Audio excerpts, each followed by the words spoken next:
Dude, I'm sweating. What up? I'm sweating bullets. Fitnessforbackpain.com. This is William. I'm back again with another workout. We're targeting the butt cheeks, the glutes, the peaches, the bubble butt, whatever you're looking for. If you've got low back pain and you're like, dude, my back is smoked all the time. Well, let's look at your glutes. Let's look at how you train them, how you engage them, how you incorporate them, okay? We're gonna be doing some isolated stuff. We're gonna be doing some general overall complex type of movements to help you get, look at these birds. Look at these birds. They're like, oh my God, hey guys, on camera. Where was I? Glutes. So I've got 6 exercises for you to do. You can add these in as a single workout.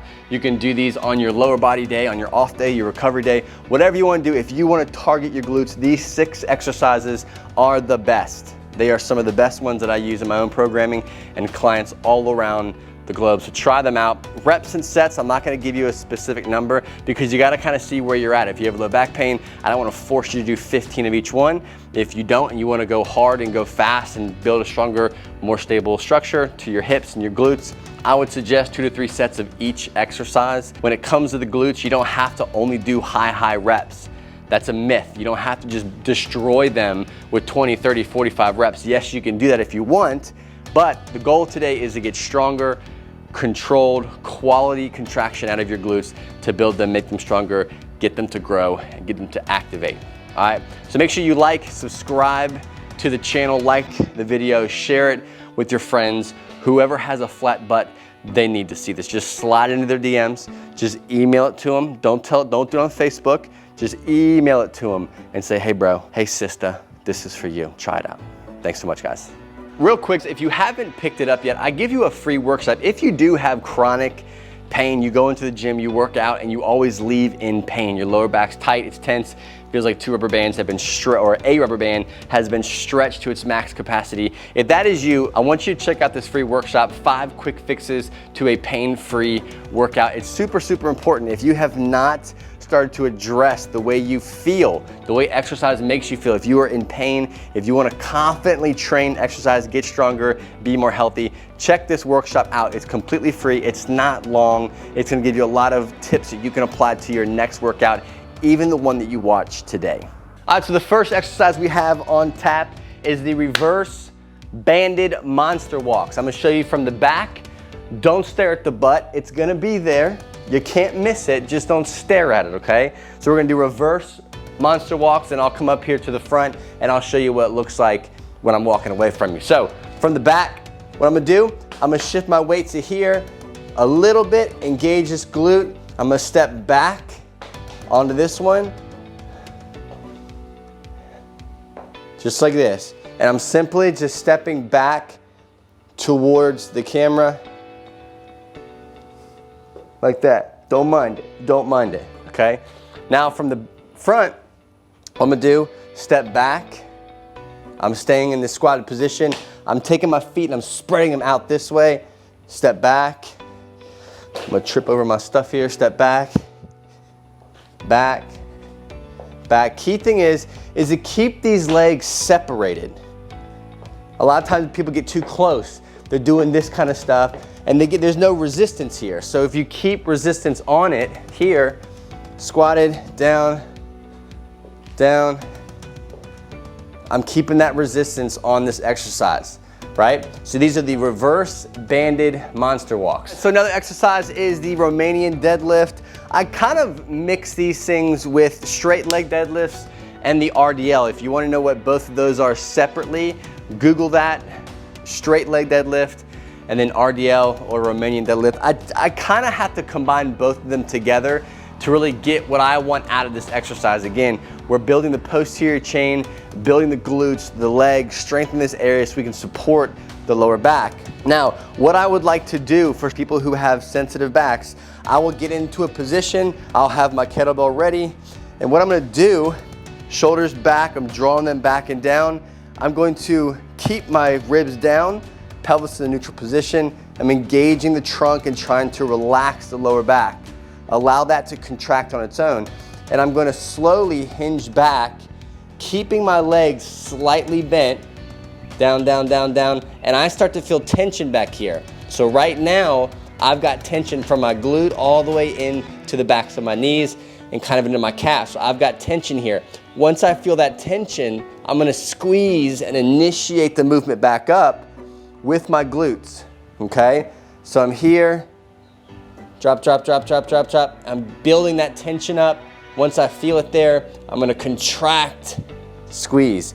Now, a little bonus tip you can do is a lot of times you'll see people in the gym, they're doing either this more traditional style RDL or the straight leg deadlift, but what they're doing is as they're coming up, they think that this extra little this little hip thrust is gonna help them. It's not.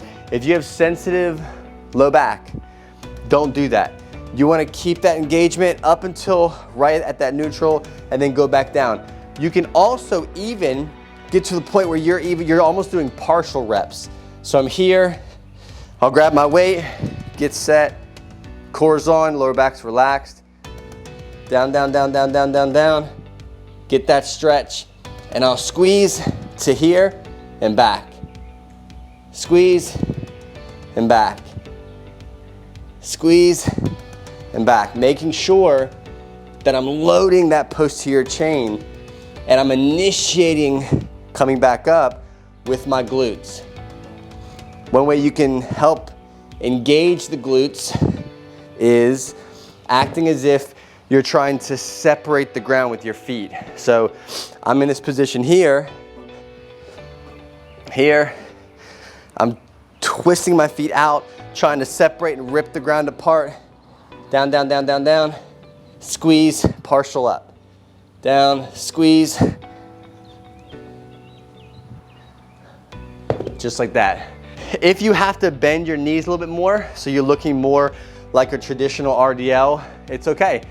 Fine tune it, wiggle around a little bit, find out what the best way of doing it for you is to get the glutes to fire and engage the way you want them to. So the next glute dominant exercise I'm gonna show you is the reverse rear foot elevated lunge. So when it comes to getting in a position, what I try to have is some kind of like pillow, yoga block, mats rolled up, something to kind of stop me from going all the way down, right? If you have a lower back issue, you have some tension back here, it tends to get kind of rubber bandy at the end of the day. What you wanna do is try to keep yourself in just a controlled position so you're not trying to max out your end ranges of motion when it comes to your hips, if you have tight hips, or your lower back if you have a problem going into extension.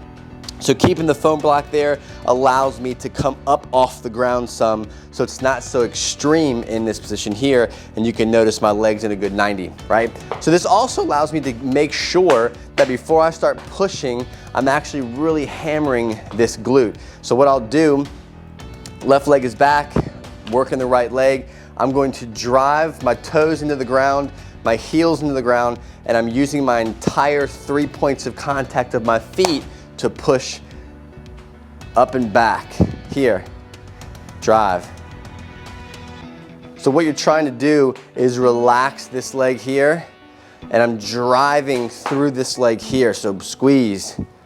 Don't just go through the motions. If you're going through the motions and you're not actively engaging this right glute, you're not really gonna feel it. So I'll flip it around so you can show the other leg. Leg is up. Right now, obviously I'm just doing body weight. You can add dumbbells if you want. This is trying to relax. I'm gonna drive through this glute here, activate, drive up, let this leg bend, come back and down. So my knee's in a good position. You can do this with no shoes. You can do it with dumbbells. You can rack a kettlebell. One little bonus tip is if you do have lower back issues, you can adjust how you're leaning. So if I'm coming down, this here, how I'm put in position right here is different than this, right? If I have super tight hip flexors or just a super tight anterior hip area, this might be too much. So you might forget about a good pelvis position and you might just start cranking your lower back, and when you're done with this, you'll be all locked up. So if that is you, take a slight lean forward, focus here, and drive up. So I call these banded donkey kicks. You can try them in different angles. You can play around with your position. I'm gonna show you the basics of what it should look like, and you can kind of take it and run with it as far as what angle you wanna do, what's gonna hit the best way for you. Because ultimately, you want to be able to get the contraction. A lot of times you do these, and you're like, I feel it in my lower back, or I feel it in my quads, or my IT band, or my hamstrings, and you don't feel it in your glutes. It might be the angle, so play around with it. Don't try to mimic identical with me. Get into my position, try it, and then adjust, and I'll show you how to adjust. So I've got my band attached to my rig here. I'm gonna put my leg inside of here.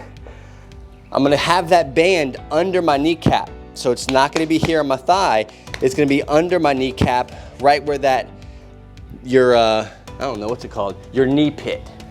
That's your knee pit, right where your knee pit's at. From here, I'm gonna take my right hand, go over the band, on this side of the band, this hand here. What I'm gonna do from here is I'm gonna kick out away from me. So you'll see me do it here, watch. I'll try this angle here, and I'll say, I can feel it, but I really need more of out and back. So you can play around with twisting your knee out, almost like you're trying to open up your groin, externally rotate your hip, like this. I'll adjust this way, face the band a little bit more, try that. That feels a little bit better. I'll play around with this. I'll hit these, kicking straight out. You can also play around with traditional fire hydrant style where you're here. You can do both.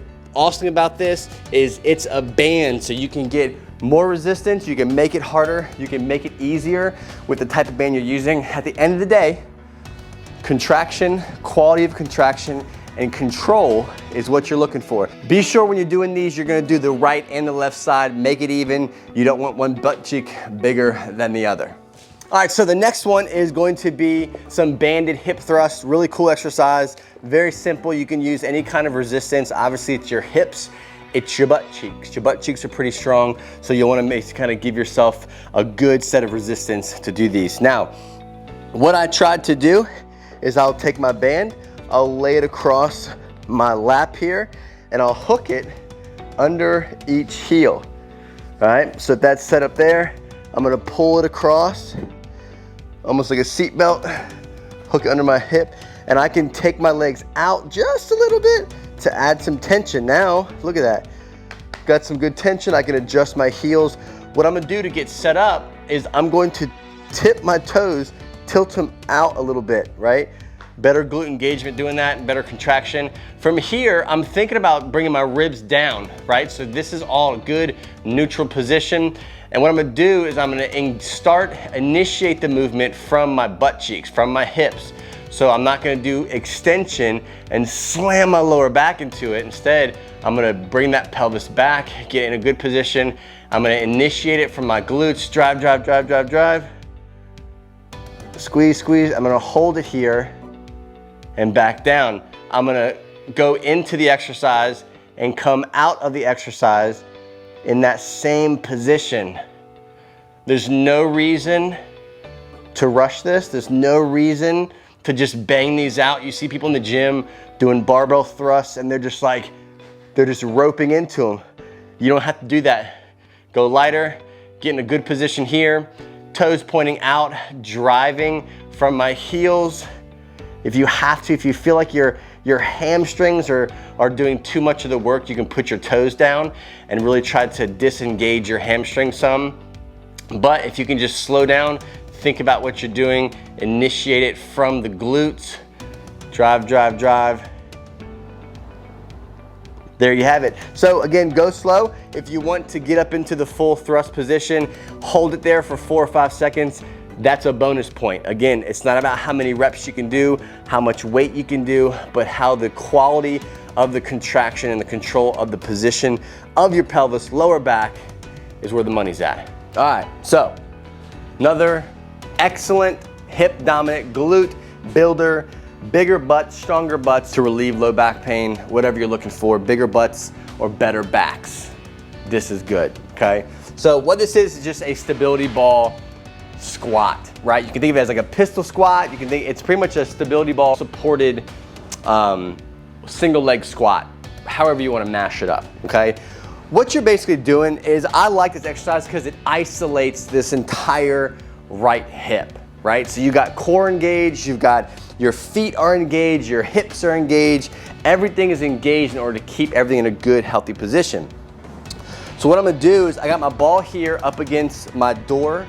I'm gonna take the ball and I'm gonna put it right where my knee is. And what that's gonna do is, now I'm pressing into this ball with this leg. So I'm activating the left side for stability, but I'm actually working and doing the squat on the right side. So what you're gonna see me do is, I'm gonna push this ball into the wall, bring my leg up, the ball is right where my knee's at, and I'm going to hinge back so my butt's going back, so everything with a engaged rib, everything's in a good healthy position. And what I'm gonna do is, I'm gonna hinge back, load this hip here, and drive up, okay? So as I'm coming down into this squat, I'm actually pushing against this ball to give me stability, but I'm doing it from both this hip, but I'm driving from this hip. So you have to adjust, you gotta play around with where your feet are at.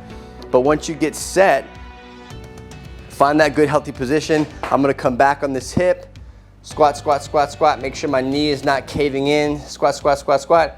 Come back up. You're looking for pretty square hips. You don't want to drop too low like this. You don't want to be hiking all high like this. You want to be, I try to keep my knees as level as possible or in the same position. Down, down, down, down, down. Drive up. You will not be able to do a whole lot of these. So pick 6, 8, 10 reps maybe, doing them on both sides of the body. All right, my butt's sore. My butt is sore. Thank you again for watching that, guys. Again, if this is your first time here, make sure you subscribe. And I will see you on the next video. Real quick, guys, if you haven't picked it up yet, I give you a free workshop. If you do have chronic pain, you go into the gym, you work out, and you always leave in pain. Your lower back's tight, it's tense, feels like 2 rubber bands have been or a rubber band has been stretched to its max capacity. If that is you, I want you to check out this free workshop, 5 quick fixes to a pain-free workout. It's super, super important. If you have not started to address the way you feel, the way exercise makes you feel, if you are in pain, if you want to confidently train, exercise, get stronger, be more healthy, check this workshop out. It's completely free. It's not long. It's going to give you a lot of tips that you can apply to your next workout, even the one that you watched today. Check it out at fitnessforbackpain.com/exercise workshop.